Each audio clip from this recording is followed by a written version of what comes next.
Este contenido es una producción de More God Foundation. Suscríbete, síguenos y encuéntranos en todas nuestras redes sociales.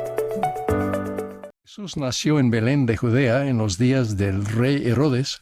He aquí unos magos vinieron del oriente a Jerusalén, diciendo: ¿Dónde está el rey de los judíos que ha nacido?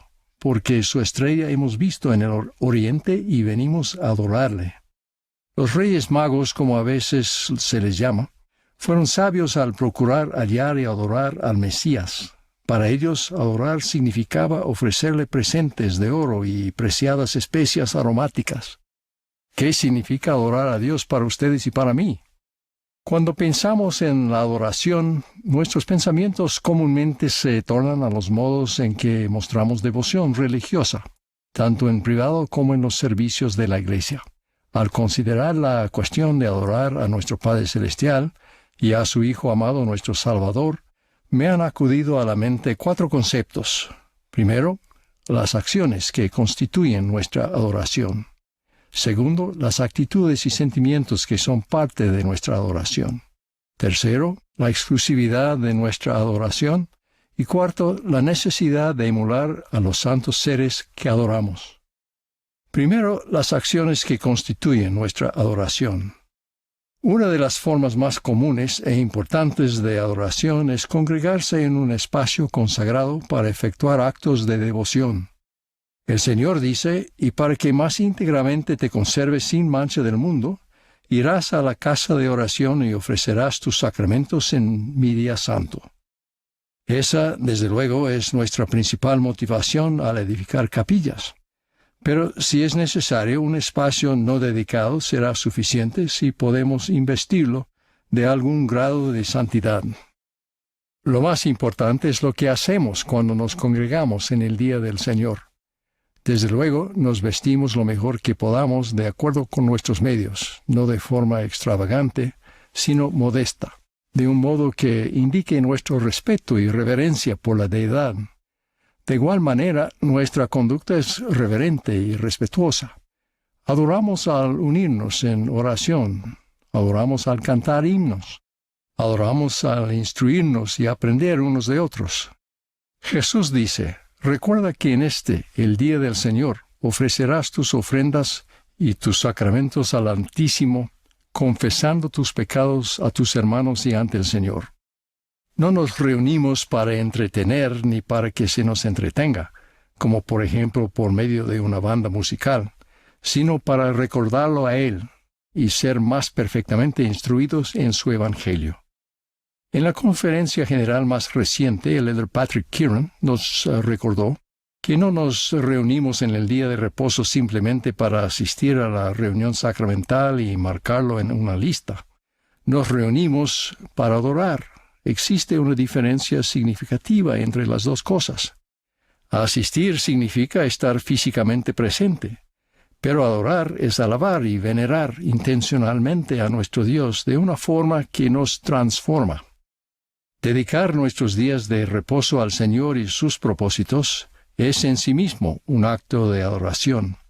Hace algunos años, el entonces elder Russell M. Nelson observó: ¿cómo santificamos el día de reposo? En mi juventud estudiaba las listas que otras personas habían recopilado de lo que se podía y lo que no se podía hacer en el día de reposo. No fue sino hasta más adelante que aprendí de las Escrituras que mi conducta y mi actitud en el día de reposo constituían una señal entre mi Padre Celestial y yo. Con ese entendimiento ya no necesité más listas de lo que se podía y no se podía hacer. Cuando tenía que tomar una decisión en cuanto a si una actividad era o no era apropiada para el día de reposo, simplemente me preguntaba a mí mismo: ¿qué señal quiero darle a Dios? La adoración en el día del Señor está marcada por un énfasis particular en el gran sacrificio expiatorio de Jesucristo. Celebramos apropiada y especialmente su resurrección en la Pascua, pero también cada semana, al participar de los emblemas sacramentales de su expiación, incluyendo su resurrección. Para la persona contrita, tomar la Santa Cena es el acto central de la adoración del día de reposo. Adorar juntos como el cuerpo de Cristo tiene poder y beneficios singulares al enseñarnos, servirnos y sostenernos unos a otros. Como comunidad de santos nos fortalecemos unos a otros en la adoración y en la fe. Aún así, no podemos olvidar los actos diarios de adoración en los que participamos individualmente y en el hogar.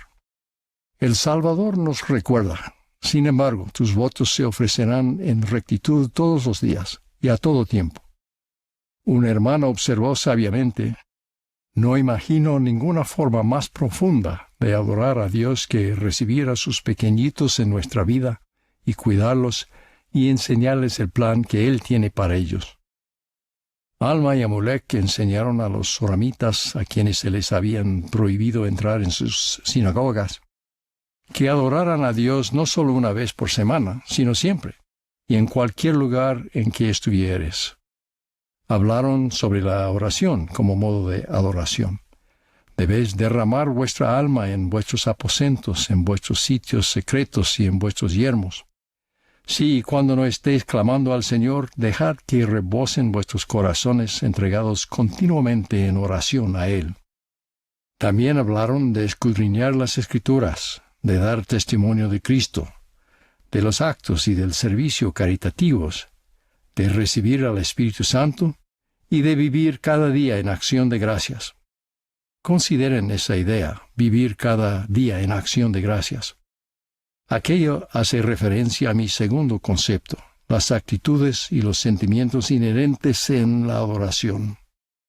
Sentir y expresar gratitud a Dios es, de hecho, lo que infunde a la adoración un sentido de gozosa renovación en lugar de verla solo como un deber más. La verdadera adoración significa amar a Dios y someter a Él nuestra voluntad, que es la dádiva más preciada que podemos ofrecer. Cuando se le preguntó cuál era el primer mandamiento de toda la ley, Jesús replicó: amarás al Señor tu Dios con todo tu corazón y con toda tu alma y con toda tu mente. Además, lo llamó el grande mandamiento. Esa fue la norma personal de Jesús de adoración del Padre.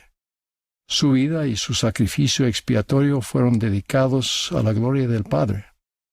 Recordamos conmovidos el desgarrador ruego de Jesús en medio de un sufrimiento y una angustia inimaginables. Padre mío, si es posible, pase de mí esta copa. Pero también sus palabras sumisas: pero no sea como yo quiero, sino como tú. La adoración es esforzarse por seguir ese ejemplo perfecto. No lograremos la perfección en este curso de la noche a la mañana. Pero si cada día le ofrecemos a Él como sacrificio un corazón quebrantado y un espíritu contrito, Él nos bautizará de nuevo con su espíritu y nos llenará de su gracia. Tercero, la exclusividad de nuestra adoración. En la primera sección de Doctrina y Convenios, el Señor pronuncia esta reprobación al mundo: porque se han desviado de mis ordenanzas y han violado mi convenio sempiterno. No buscan al Señor para establecer su justicia. Antes, todo hombre anda por su propio camino, y en pos de la imagen de su propio Dios, cuya imagen es a semejanza del mundo. Es bueno que recordemos el ejemplo de los 3 jóvenes judíos, Ananías, Misael y Azarías, que fueron llevados cautivos a Babilonia no mucho después que Ley y su familia salieran de Jerusalén. El rey Nabucodonosor los llamó Sadrach, Mesach y Abednego. Más adelante, cuando los 3 se negaron a adorar una imagen que él había levantado, Nabucodonosor mandó que los echaran dentro de un horno de fuego ardiente y les dijo: ¿y qué Dios será el que os libre de mis manos? Recordarán su valiente respuesta: nuestro Dios, a quien servimos, puede librarnos del horno de fuego ardiente, y de tus manos, oh rey, Él nos librará. Y si no, has de saber que no serviremos a tus dioses, ni tampoco adoraremos la estatua que has levantado. El horno estaba tan caliente que mató a quienes los arrojaron dentro de él, pero Sadrach, Mesach y Abednego resultaron ilesos.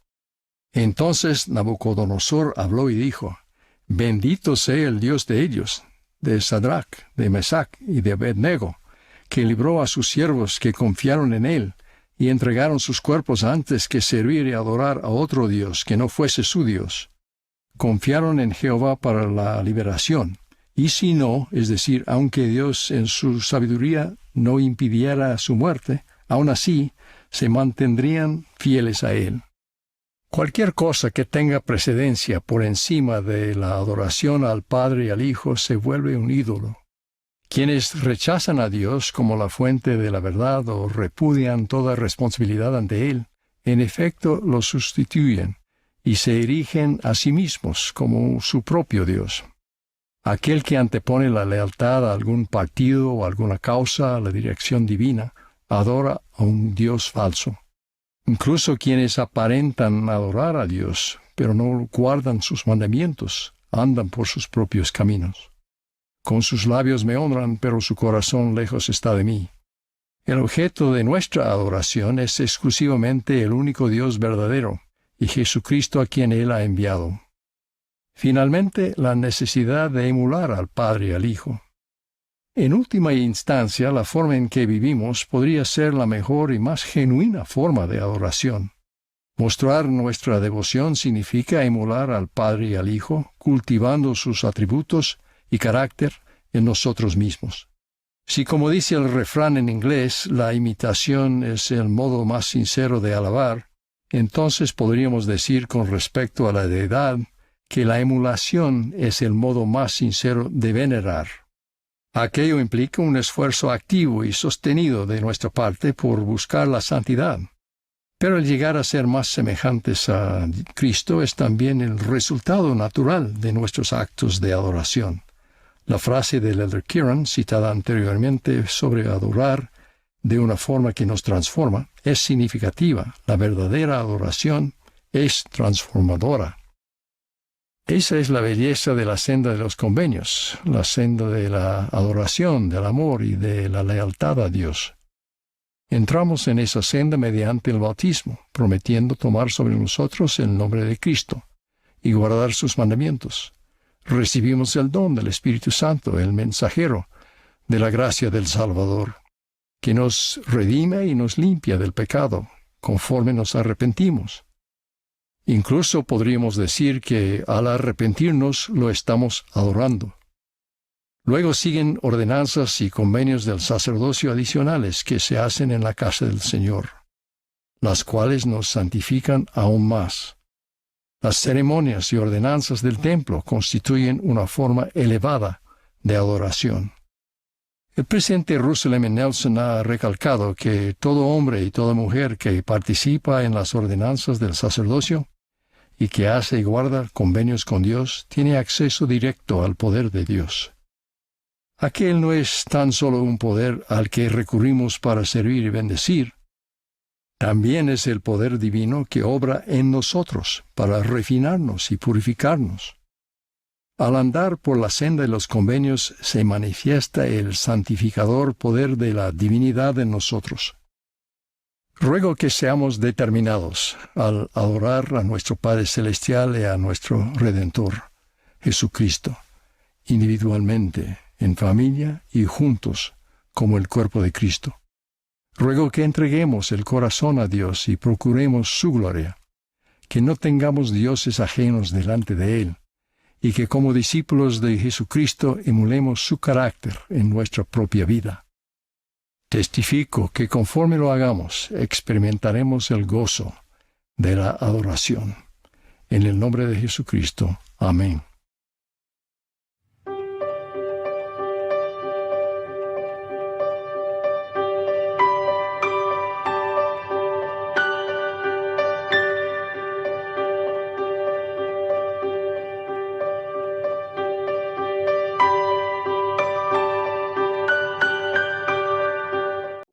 Este contenido es una producción de More God Foundation.